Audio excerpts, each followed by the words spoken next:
Why I believe the Bible is true. Alright, some people say that believing in the Bible is like believing in mythology. Some people say the Bible is only written by humans, therefore unreliable. Some say that the Bible is erroneous due to multiple handwritten copies. Now, is that true? Let's see. This is why I think the Bible is true. Number 1. 39 different writers from different time eras and generations of 1500 years apart from different cultures, continents, languages, educational backgrounds, occupations. They all wrote about their experiences and characteristics of God in a uniform manner. The texts of who God is and how God operates do not contradict, but can cross-reference from one writer to another. The picture of who God is do not contradict among the 39 writers.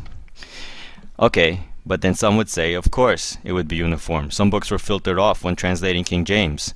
Well, you can filter off all of them and have only 2 to 3 writers and their testimonies about experiencing God, and any cross-referential commonality between at least 2 writers would judicially be considered a valid account.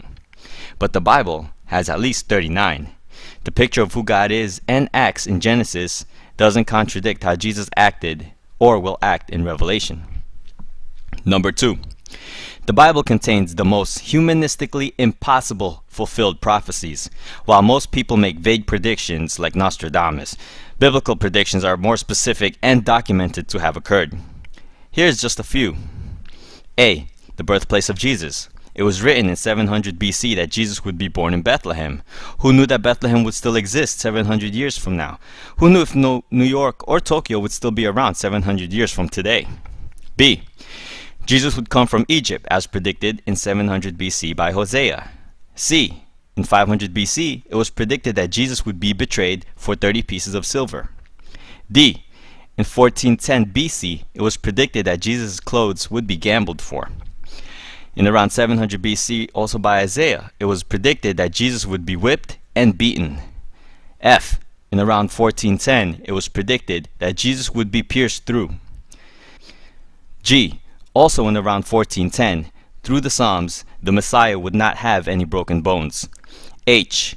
After death, he would be buried in a rich man's grave, also predicted in 700 BC. See, Jesus actually fulfilled more than 48 prophecies.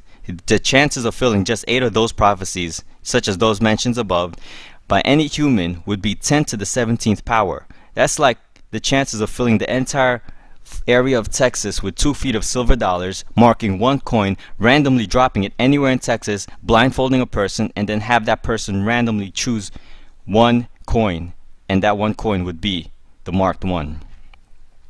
If Jesus was faking the prophecies, would he have the power to manipulate where he was born, events of his life, or where he would die? Okay, so what if those prophecies were just inserted in the Old Testament? Well, that's what many thought until the Dead Sea Scrolls were found. In the scrolls were the writings of the Old Testament, verifying today's versions are well preserved. How did they know they were not manipulated? Within those scrolls were coins, currency dating 100 years before Christ. No one had touched or manipulated those scrolls ever since. Why? Because if that had been the case, all the money from that civilization would have been confiscated. 3. The Gospels are accurate. How do we know the Gospels are accurate? A. At a time when followers of Christ were being killed, would the disciples decide one day to make up a figure and pretend Jesus fulfilled all those prophecies? Would people die for something they knew was a lie? B. At a time when followers of Christ were being killed, would people continue to mass-produce manuscripts about a resurrected Jesus, knowing that believing in such would cost them their lives? C. At the time, there were enough witnesses to see Jesus die, and also to Jesus resurrect. Thus, in the process and reproducing of manuscripts, if Jesus didn't resurrect, would not someone have edited it to show what actually happened? That Jesus really probably didn't resurrect? Same as 9/11. If someone wrote something wrong, it would easily be edited out before further production. But there are a lot of manuscripts. D. Even though a variety of people have recorded different aspects of an event, it doesn't nullify that the events didn't happen. Just because people have different accounts of what happened to them during 9/11 doesn't mean 9/11 didn't occur. Just because people have different accounts of what happened when Jesus lived, died, and resurrected doesn't mean they didn't occur. Remember, the commonality among multitudes of accounts verify that the details of a certain event is real. E. If the disciples made up the Gospels, they could have easily used more popular names such as Peter, Mary, or Andrew, but instead they chose a tax collector and a fisherman. F. While the manuscripts in our history books, such as the Gallic Wars, Pliny's Natural History, Plato, Tacitus's Annals, are all based on only 7 to 20 manuscripts, and the earliest we find are dated 1,000 years after the event's occurrence, the Bible's events are based on 50,000 plus manuscripts, and the earliest dating is only 50 years after the events of the Gospels. The book of John is found in Egypt. The earliest manuscript we have is 125 AD. Okay, number 4. The Bible contains scientifically advanced statements for its time. For example, A. In 700 BC, it was already written that the earth is round. By the way, in Hebrew, the word circle came from a word that means spherical. The word sphere didn't exist in 1612. B. In 2000 BC, it was already written that the earth hangs on nothing and sits on nothing, while some people believed Atlas or an elephant carried the earth. C. In 600 BC, Jeremiah already wrote that the stars are innumerable. Ancient scientists such as Hipparchus and Kepler thought that the stars could not be numbered. Not until a telescope was invented was the Bible proven correct. D. In 2000 BC, someone had already recorded there are underwater springs. How would anybody have known that? C. Around 935 BC, King Solomon recorded that the winds travel in circular motion. How would he have known that without meteorologists' analysis on TV? F.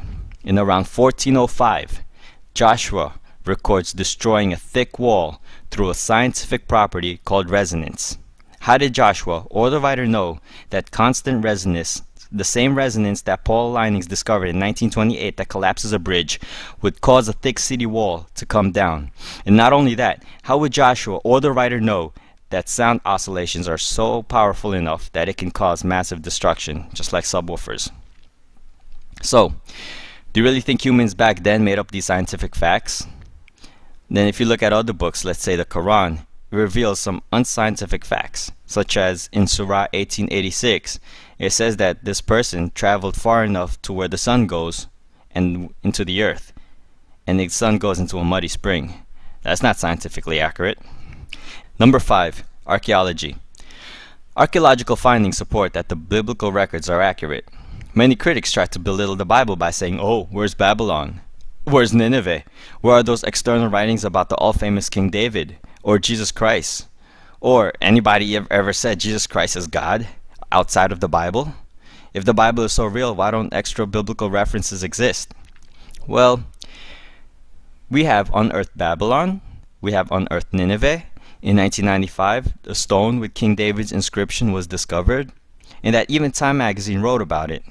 In December 2005, a church was unearthed in Megiddo that had on it described a dedication which says, "Akeptis, the devout, dedicated the table of God, Jesus Christ, as a memorial," which you can find more information about on foxnews.com.